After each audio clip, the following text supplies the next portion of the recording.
Good evening, everybody. Thank you so much for joining us this evening. We're here tonight to talk about imposter syndrome. I'm Deborah O'Sullivan, Managing Director at Ten2Two. And for those of you who don't know about Ten2Two, we're a recruitment agency that specialises in flexible and part-time jobs for professionals and business administrators. So if you are looking for a job and you're not currently registered, jump on our website and register today. I'm delighted to be joined by Sema Rubins from Ruby Sky Coaching. Hi, Sema. Hello, good evening. Sema is an expert in this area and coaches people, yes you are, coaches people around this and other areas of personal development in her daily life. So we're going to get some excellent hints and tips from her today. So just in terms of the way we're going to run, if you've got any questions, pop them in the question and answer at the bottom of your screen. You won't see the questions come up, but I will, and I'll interrupt Sema as necessary, or we'll hold the questions to the end, depending on how we're doing for time. And Sema has produced a really lovely workbook, which we'll send out tomorrow. So there's no need to take copious notes, and we're recording the session too. So you can sit back and just have a listening. So without further ado, I'm going to hand over to Sema. Thank you very much, Deborah. I'm just going to try and share my screen.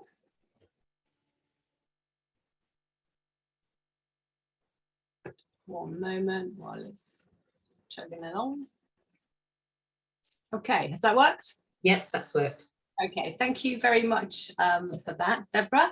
And hello, everyone. Thank you so much for taking the time to join us on this short webinar on overcoming imposter syndrome and finding confidence when looking for work. I hope you find it useful. And as Deborah said, don't worry about taking notes. We are going to send something out later. So, who am I? My name is Sema Rubins, and I'm currently a transformational life and career change coach.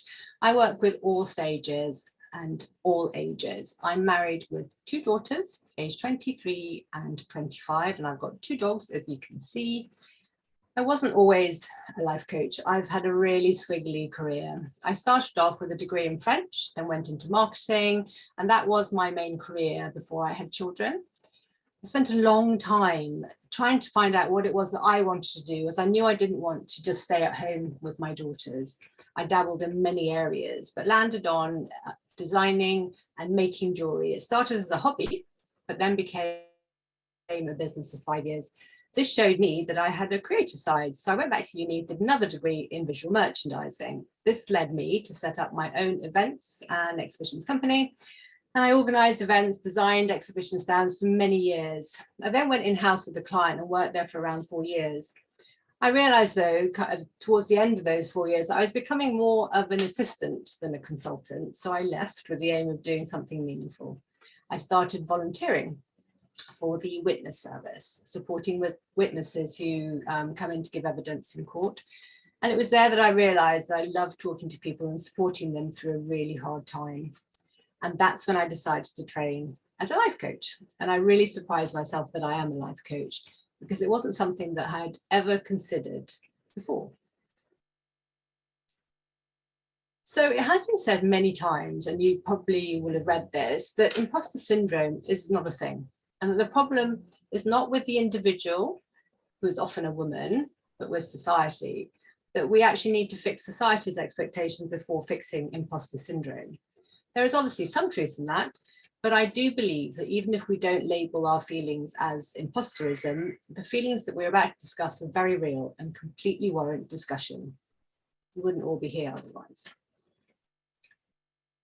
So although we are here to talk about imposter syndrome in relation to work and finding a job, we should also ask ourselves whether it's only when you're looking for a job that you might have feelings of imposterism.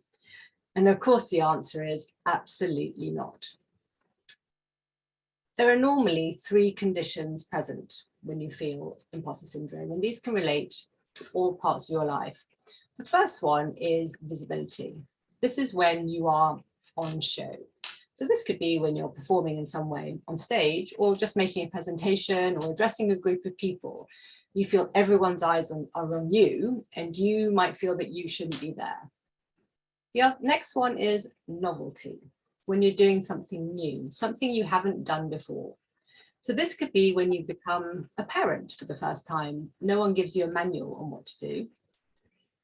Minority, when you're in the minority when you're doing something. So this could be when you make a decision to take a different path to everyone around you. You decide to travel or take on an apprenticeship when all your peers have decided to go to university. So you might be thinking, what makes me an expert in imposter syndrome? Well, although Deborah said I am, of course I'm not, because who really is an expert in it? But I have retrained and changed career 3 or more times. And this has given me feelings of imposter syndrome each time, because I've had to start again from the beginning with people who are more experienced than me. And I have felt a little bit lost each time I've started afresh. My thoughts have been, should I just train some more to give me some more clout, make me feel more of an expert? Should I wait before I launch my business until I'm completely ready? But I've always decided not to wait, but to just get on and do it. What's the worst that can happen?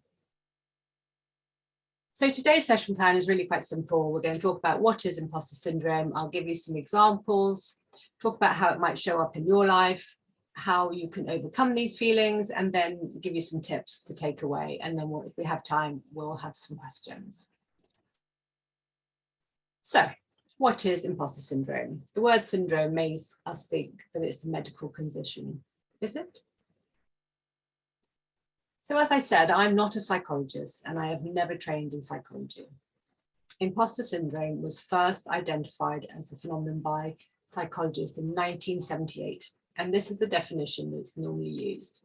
They defined it as a psychological condition that's characterized by persistent doubt concerning one's abilities or accomplishments, accompanied by the fear of being exposed as a fraud, despite evidence of one's ongoing success. The researchers surveyed over 100 women. All of the participants had already been formally recognized for their professional excellence by colleagues. Despite the consistent external validation these women received, they lacked internal acknowledgement of their accomplishments. So when asked about their success, some participants attributed to luck, while some believed that people had overestimated their own capabilities. They discovered that the women in the study experienced symptoms of generalized anxiety, lack of self-confidence, depression, and frustration related to the inability to meet self-imposed standards of achievement. It was later also widened to include men, as it can obviously apply to them too. But put very simply, you just don't believe you deserve your success, and you will eventually be found out to be a fraud. So, what are the 3 main features of imposter syndrome? The main one is believing that others think you are more talented or skilled or intelligent than you actually are. Somehow, you believe that they know you better than you know yourself. The next feature is that you're frightened that you'll be found out and labelled a fraud. People will think you have no right to be where you are or doing what you do. The third feature is that you have a tendency to attribute your success to luck or feel that it was just because this particular time you worked so hard, but next time it might not work out for you. And you have to remember that most people feel it at some time during their lives. They just don't talk about it. So you might now be able to think of some times when you have felt that you are an imposter and have found it really hard to shake that feeling. If you can, note it down in the chat box and we can see what comes up for you. So that's the Q&A box. It's marked Q&A at the bottom of your screen. If you want to add in some comments there. Oh, here we go. I've got somebody saying, I've just been promoted, had to lead a team for the first time. I'm feeling like an imposter. Yeah. Job interview. Yeah. Applying for a new role. hard to think of times when I did not feel like an imposter. So yes, so it's obviously a recurring theme for some people. Okay, all right, so let's carry on. So on the next slide off this one, I've got a lot of statements. I'm going to go through them slowly. Have a think while I'm reading them, whether any of the statements on the slide resonate with you. Sema, I just want to say we're having quite a lot coming in. So what I'll do is I'll summarise those when we send them out tomorrow, so everybody can see how everybody else is feeling. Lovely, lovely. Carry on with it. Okay, so do any of these resonate with you? Why would anyone choose me instead of someone more qualified? Everyone thinks I'm fabulous, but every day I still worried that I will be found out. I've been out of work for so long, I don't think I know what I'm doing anymore. I'm not sure if I really want to work. I feel stuck in my job and I don't think it works for me anymore. I need to do some more training before I apply for the job. I feel that I'm not worthy of getting a job. I'm frightened to make a change. It's easier to stay as I am. I have forgotten how to sell myself. I doubt my abilities now, even though I used to be successful. Anyone can do what I do. I don't deserve the job, as I know it was only given out of pity or because they knew my friend, my mum, my relative. My family and friends think that I'm not capable. So I thought it might be helpful to share a few examples of my clients who've had imposter syndrome and how we've worked on those feelings. Obviously, I've changed all the names. So the first one is Sally. She was a 44-year-old woman. Sally moved abroad and she's set herself up as an English teacher. She works in a school and gives private English lessons and is aiming to build an online teaching business for professional adults. But she's constantly doing more and more training instead of marketing herself. And if she does get an inquiry, she tends to find a reason not to take the work. So what does this mean? It points to a fear of being exposed, and so she procrastinates. And then we have Jenny. Jenny is 33 and she works for a charity as her day job, but she just put together a large exhibition of her art in a public space. People have come to view the art and bought some pieces from her, but she says she could never call herself an artist. She doesn't feel she deserves that title. She never trained as an artist, so why would anyone pay for her work? So what does that mean? It's about a fear of being judged by other people and again being exposed. And we've got Kelly. She's 36 and she had a great career before she had her children. She was really well paid and was very overworked and very stressed. Now her children are starting school, she thinks she'd like to build a brand new career. She decided to start her own business, but while she was doing her research, she realized that there were many other people out there doing exactly the same thing and she was not going to be unique. So she was thinking, then why would anyone choose her? And what's that all about? She's scared of failing and that she'd be rejected, and so she's stuck where she is and she hasn't moved forward. And as I said, the term was originally coined for high-flying women. Men also suffer from it, sometimes have even higher anxiety attached to it. I have many male clients who talk about imposter syndrome. One of them is Brian, and he's the CEO of a medium-sized company, 62, and he has over 30 staff working for him. He came from really humble roots, the eldest of 7 children of working class parents. His aim in life was to make money and to never have to worry again.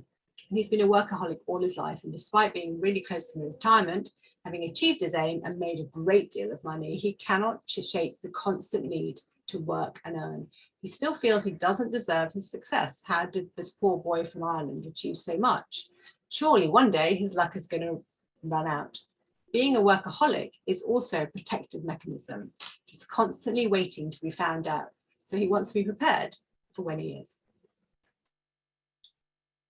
So let's talk briefly about the symptoms of imposter syndrome. How do you know if you have it? After all, there isn't a blood test for it. So have you ever felt plagued by feelings of self-doubt, not believing in yourself and feeling that you're not up to the job, a potential job that you're applying for, the job that you're currently in? Or have you felt that everyone else is better than you, that when you leave the room, they're all talking about you, or worst case scenario, making fun of you? Or are you scared that people will eventually realize that you're not worthy of this job or your work or your career, that at the end of this meeting, they will say, we made a mistake promoting you to this position, you need to go back to your old job.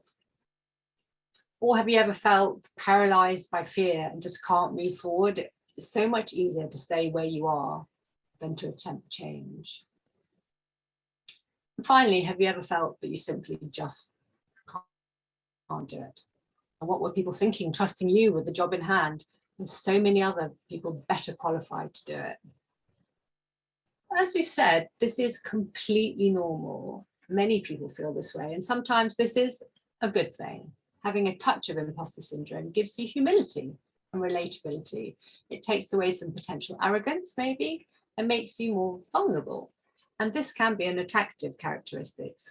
We talk in life coaching, we talk a lot about being true to oneself. And although it is important to show confidence and inspire confidence in others, a bit of vulnerability can show people that you are human and have feelings and emotion, and that you are just like them. A great example of this honesty and humility is someone most of us will have heard of, Nadia Hussain, the winner of the Great British Bake Off 8 years ago now, in 2015. When she won Bake Off, Nadia was so shocked that she made this amazing speech from the heart. She has explained in interviews that as a female immigrant who had been told all her life that her parents had been devastated when she was born, she wasn't a boy, and that her arrival had been a big disappointment, she didn't feel she deserved to achieve anything in her life. So her acceptance speech wasn't planned. She said the words just tumbled out.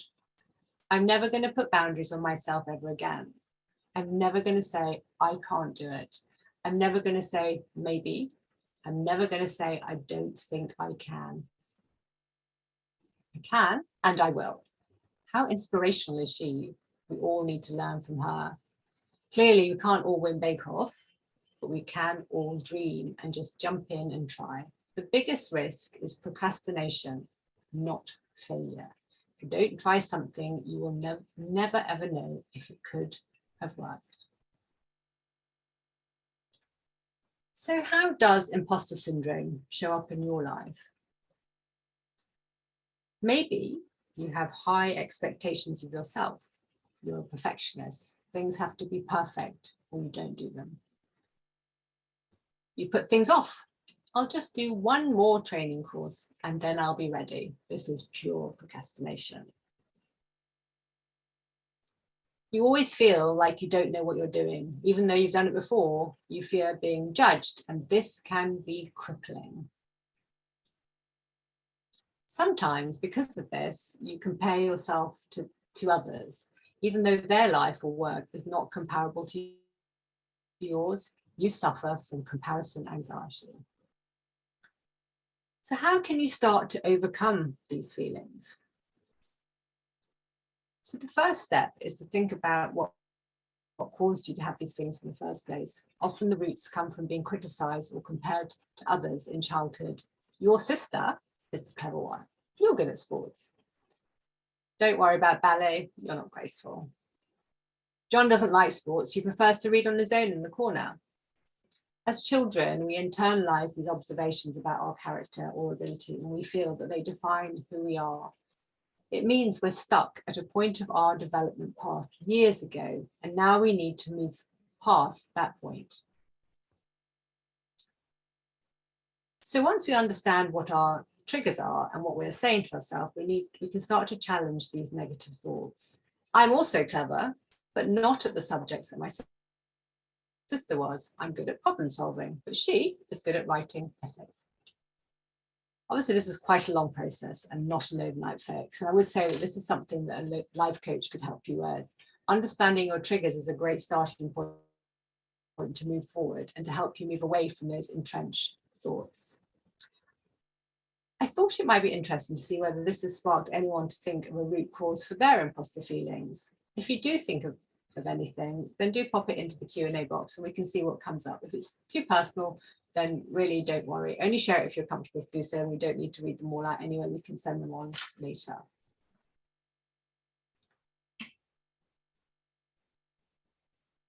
Okay, Yeah, we've got some coming through. Someone saying, I'm a younger sibling, always felt I would never do as well as my older sister and could never catch up. Constant critique. I'm a senior management accountant and have a stammer. Never thought I would get this far. I hated sports at school, dreaded PE. Now I don't feel I can do anything sporty. Yeah. Didn't feel listened to as a child. Surrounded by friends who were better in the class. It's really interesting. They're all quite young things. And they stay with us. Mm. Yeah. Oh, interesting. I can't put a finger on the root cause. My parents were always supportive. Oh, that's good. Yeah. Yeah. So it could be later on. Yeah. Grew up in a very male-dominated household. I cannot ever compare to my brother, regardless of what I do. You hear that a lot. Yes. My siblings were very popular growing up and I wasn't. My mum is always critiquing me. Like Nadia, who's saying I was hoped to be a boy. Oh. Mm. I was fired a couple of times in my early career. I mean, that can definitely have a big impact. Stays with you. Yeah. They're still coming, so we'll collate those. Okay, lovely. Okay, so what can you actually do to overcome these feelings? The previous point might feel like it's something quite long-winded, but it really is worth thinking about. Maybe think about journaling, getting your thoughts onto paper. But what I'm sure you really want from today is some practical tips to take away. What steps can you take now to overcome your feelings of imposter syndrome and give you the confidence to find the job that you really want? The first tip is that you're not alone.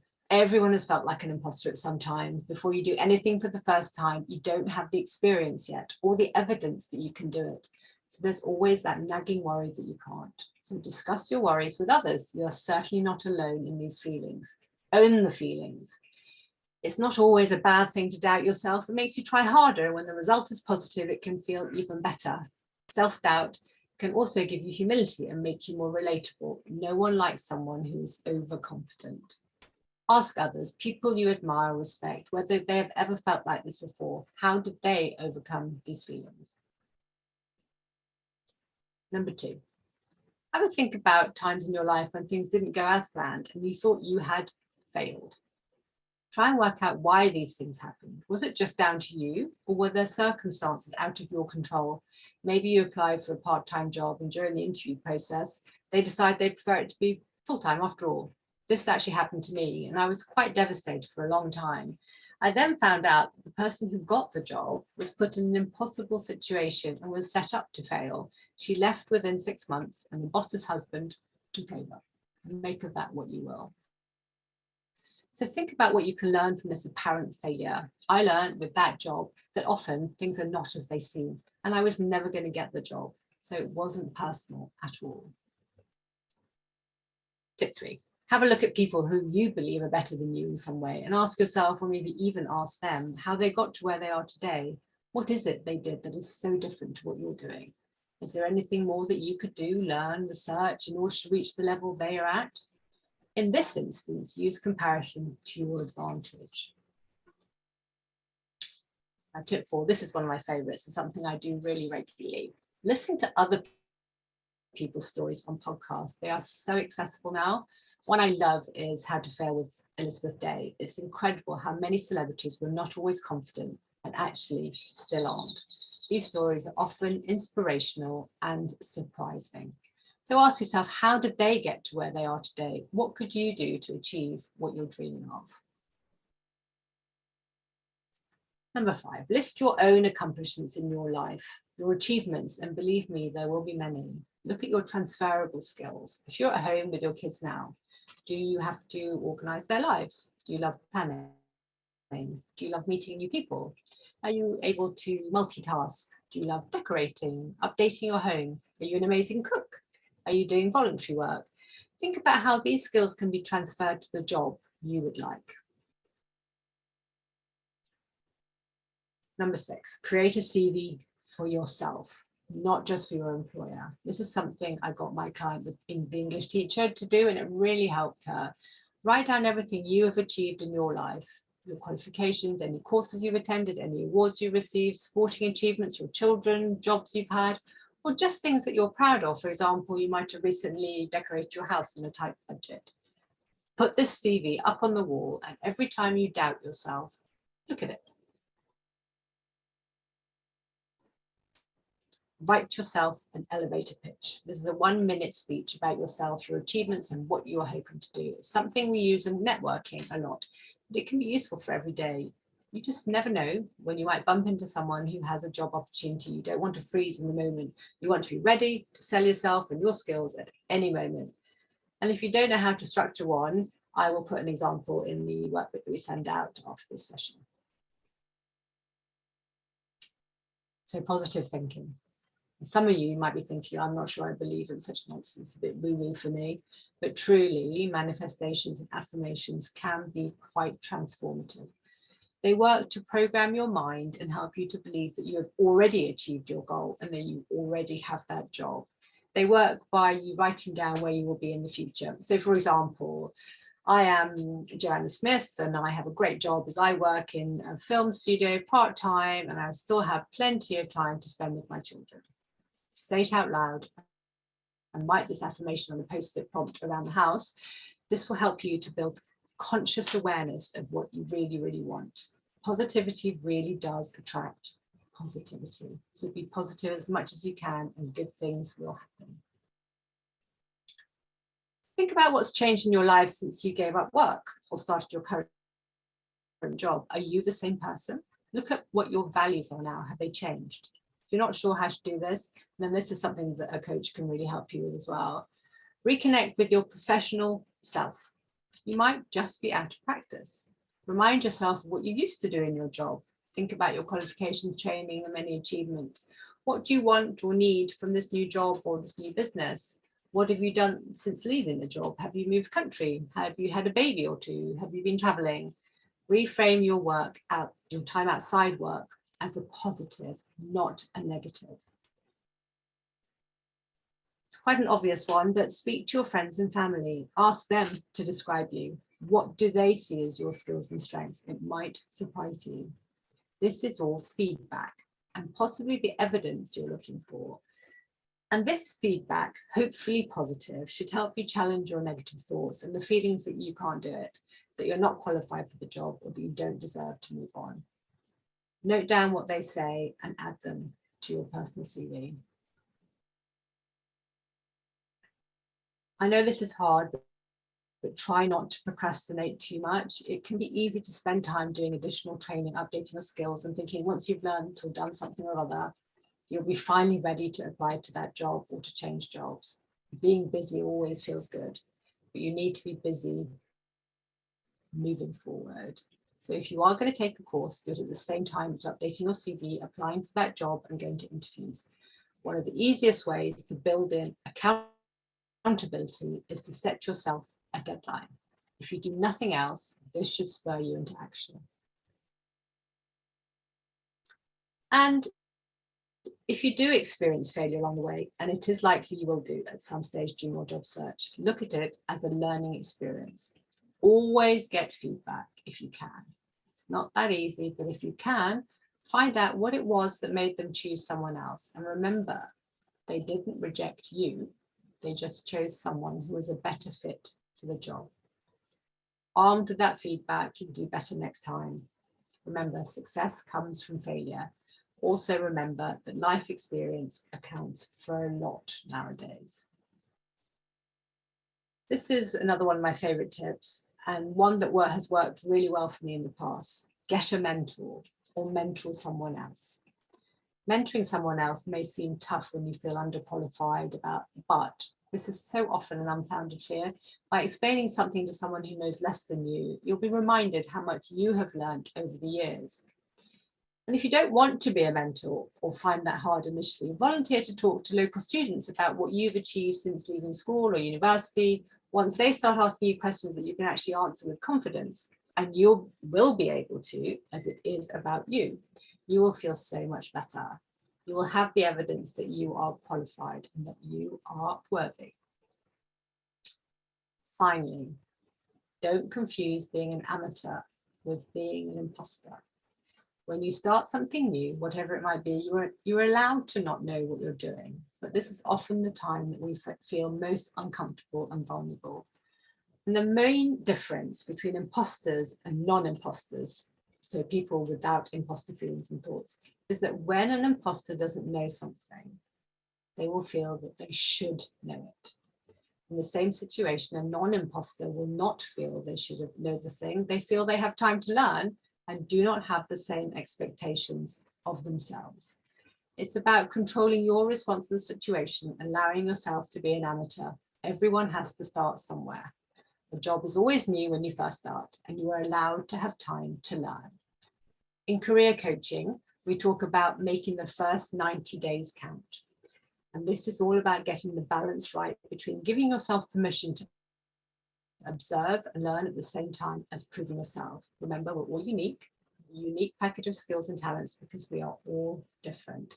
Embrace it and be kind to yourself and give yourself permission to not know everything. So in conclusion, remember that imposter syndrome is completely normal and can work in your favor occasionally. You're not alone. Just talk to people around you and you'll see they all feel the same way. Even though it is a very strong feeling, try not to give in to it.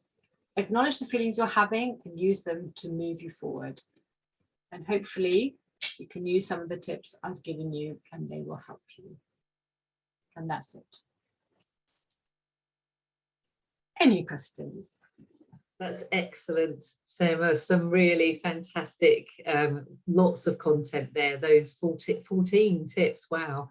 That's going to help a lot of people on their journey. So I'm sorry, I actually don't have the time. I know that sounds really bizarre, but my computer seems to have stopped telling me. So how long have we got left? It's 32 past. Okay, cool. So we've got time for some questions. I thought you were saying you had no time, but you're saying you didn't have the time. Okay. Yes, so we've got about 8 minutes, so we can cover off some of the questions that have been coming through. If anyone's got any new questions, pop them in the Q&A box, and those we don't get to, we will answer offline and send out to everybody so you can see them. I've made a note of a couple that have already come in. Someone said, what about times when you're not looking for a job that you have feelings of imposterism? Because it's not always about a job, is it? So what about times? So that's again, I think the most important thing is to try and talk to somebody and actually work through those thoughts, because they are thoughts in your head, and you have to remember that thoughts are not real. The thing is that they're what we create inside our head, and it's up to us how we pluck those thoughts out of our head and respond to them. So if it's a negative thought, we have to sort of maybe try and not think about it and try and reframe it into something more positive. And often that's easier to do, to talk to a friend or someone who maybe doesn't know you too well, because actually talking to a friend or member of family will just say, oh, don't be so ridiculous. Of course, don't be so ridiculous. You're really good at that. Oh, don't be daft. But actually, if you can talk to someone who isn't so close to you and you can just explore what it is that you're thinking, and you might just be able to think yourself out of it. Sure. Okay. And that's good advice. Good advice. Do you want to stop sharing the screen? Yeah. Sema, just so people can actually see you a little better. That worked? Yeah. Cool. Got you back. I've got an interesting one here. This is probably a long one. You talked about the root causes of imposter syndrome. As parents, how do you think we can help our children not to have these feelings moving forward?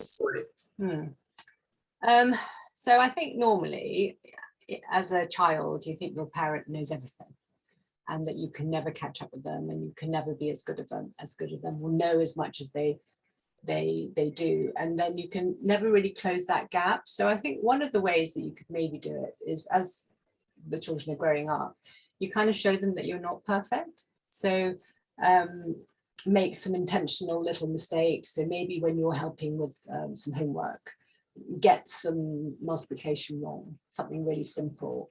And they're like, oh, don't be so silly, mummy, you know. And then they see that actually you don't know everything, and sometimes they know a bit more than you. Yeah. Okay, that's cool. That's a good idea. Yeah. I've got one here. Do you have any suggestions for positive mantras, i.e. something short that you can tell yourself every morning or every time you're feeling like an imposter?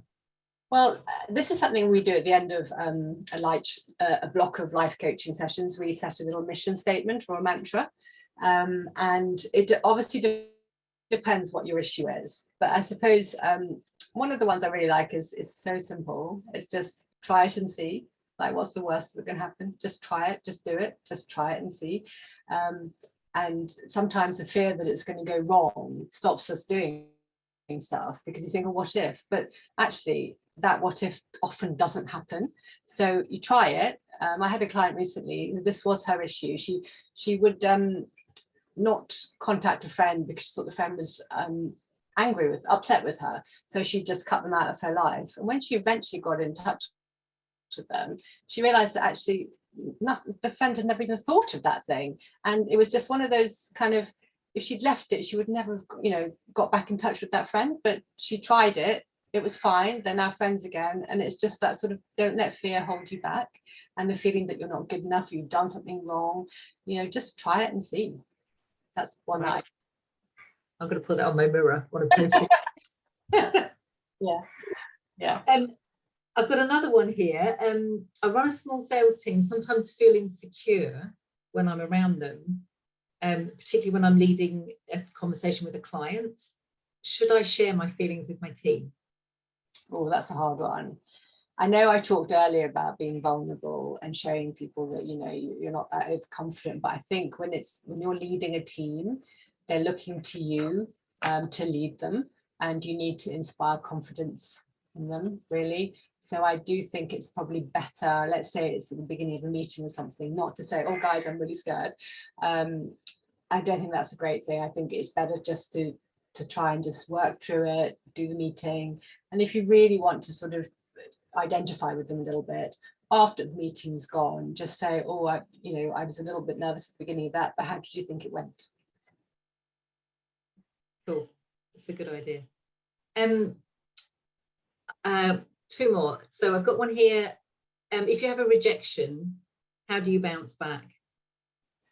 Oh, okay. So when you have a rejection, that's a job rejection we're talking about. Yeah.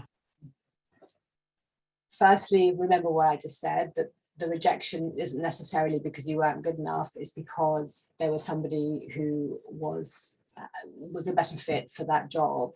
But obviously, you're still going to feel the pain. So I would always advise, give yourself a deadline of how long you can grieve. I would grieve for that job for a day or whatever, but let yourself do it. Give in to the sadness and the anger that you should have got that job. But give yourself a deadline. Say, I've heard today, Monday, by Wednesday, I'm going to have worked through my feelings. Wednesday morning, I'm going to get up and I'm going to apply to more jobs. I think that's the best. I think that is really, really good advice. Yeah. I mean, we often talk to candidates about the fact that, you said it in your presentation, a rejection isn't personal. It feels really, really personal, but it really isn't. Yeah. It is literally that there's one skill that somebody else has that you don't have, or it's just not about you as an individual, your whole being. So I think that's really good advice. Thank you. I think we might leave it there, because some of the other ones they're quite long questions, so I think we're going to run out of time. But what we will do, I'll collate all the questions and also that feedback, so that everybody can see what everybody else was saying. I didn't realize we were going to get quite so much interaction, but that's fantastic. You've all been brilliant. So I'll get that together. That will come out tomorrow with Sema's workbook, which has also got all of her contact details in. I have to say, someone made a comment, Sema, and said, how on earth are your children as old as they are, because you look fabulous. How lovely. I do think the Zoom camera is really good, because a lot of people say that to me. And I'm like, oh, no, just say thank you. Just say thank you. Thank you. Okay, so thank you so much for your time, Sema. I'll follow up with you all tomorrow. And yes, thanks for giving us your time. And we hopefully will see you on some other webinars very soon.